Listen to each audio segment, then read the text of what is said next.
Dear fellow Singaporeans and the voters of East Coast GRC and Fengshan SMC, a very good evening to all of you. How are you feeling today?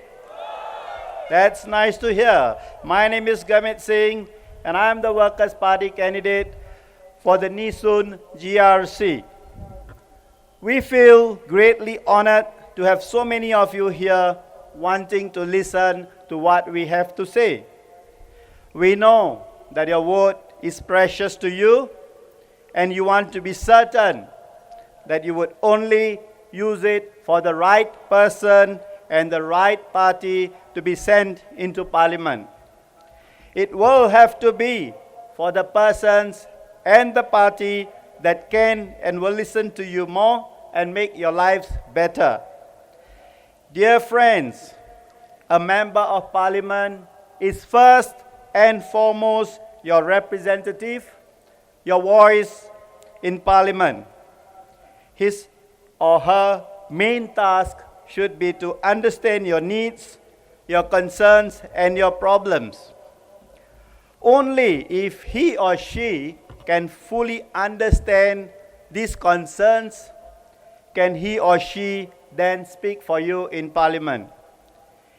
It is sad to know that some of our senior PAP politicians are still scratching their heads, not knowing why Singaporeans are so angry with them. Maybe, just maybe, they should shave their heads bald so they can scratch it better. And just maybe they might be able to understand what is hurting Singaporeans so badly.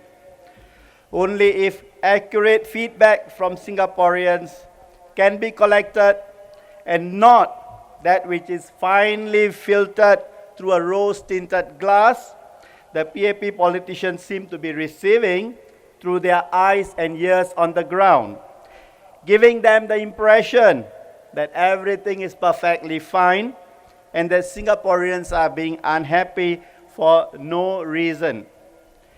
Will then the feedback that is being received be of any use? When policies are being passed, which seem to go against the wishes of all Singaporeans, a member of Parliament can then question the minister on the policies. He or she can make the minister work harder at explaining why such a policy is needed and how it will benefit Singaporeans.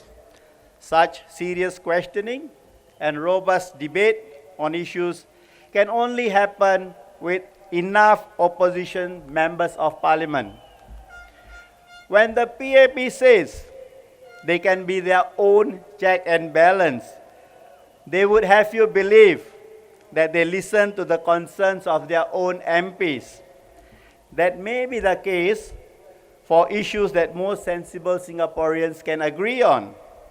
But my fellow Singaporeans, on the big issue of immigration, an issue that has been troubling us in so many ways due to the strain on our infrastructure and our resources, which seem to be creaking at the seams, the PAP leadership has chosen time and again to ignore even their own MPs. In 1999, former PAP MP Mr. Tan Cheng Bock spoke in Parliament and told the PAP that it should tone down the emphasis on foreign talent and ask the government to think Singaporeans first. What was the result? Mr. Tan Cheng Bock was rebuked and ignored by the PAP leadership for his views.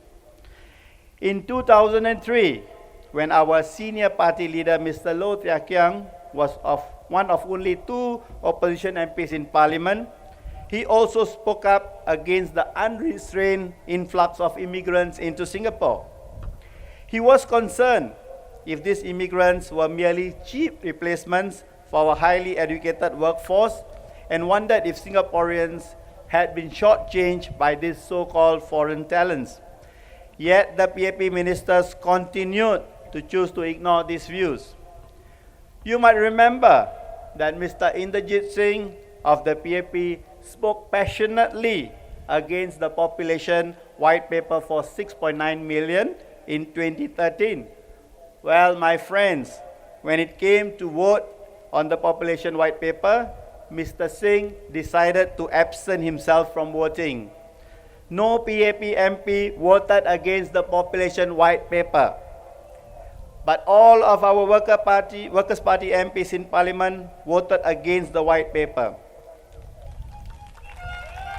Thank you. My dear friends, the PAP was able to carry the day in Parliament and adopt the white paper as government policy because of its overwhelming parliamentary majority. The objection to the policy by a mere 7 Workers' Party MPs may not have been strong enough for the PAP to reconsider its policy. My fellow Singaporeans, has the PAP government really ever listened to us?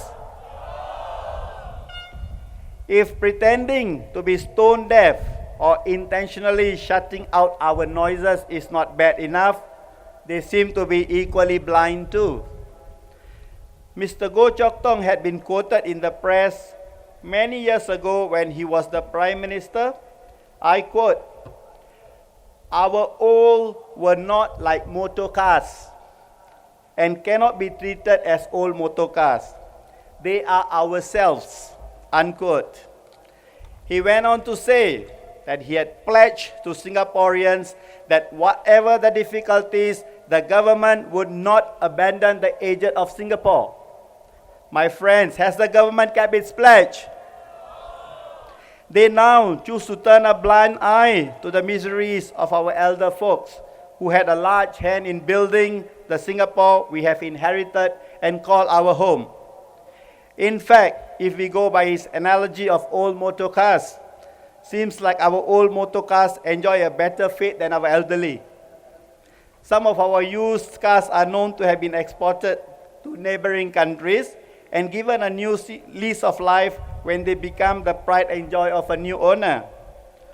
On the other hand, our elderly had spent their best years helping to build our nation. Thereafter, those who are not well off, not sufficiently well prepared for retirement, or do not have family support, spend their last few productive years cleaning tables, working in fast food outlets, or collecting cardboard boxes or tin cans, or selling tissues. If they are no longer useful even in these areas, and families are unable to afford the high cost of elder care facilities, these families have the option of sending them to JB nursing homes, a solution recommended by our very capable PAP politicians.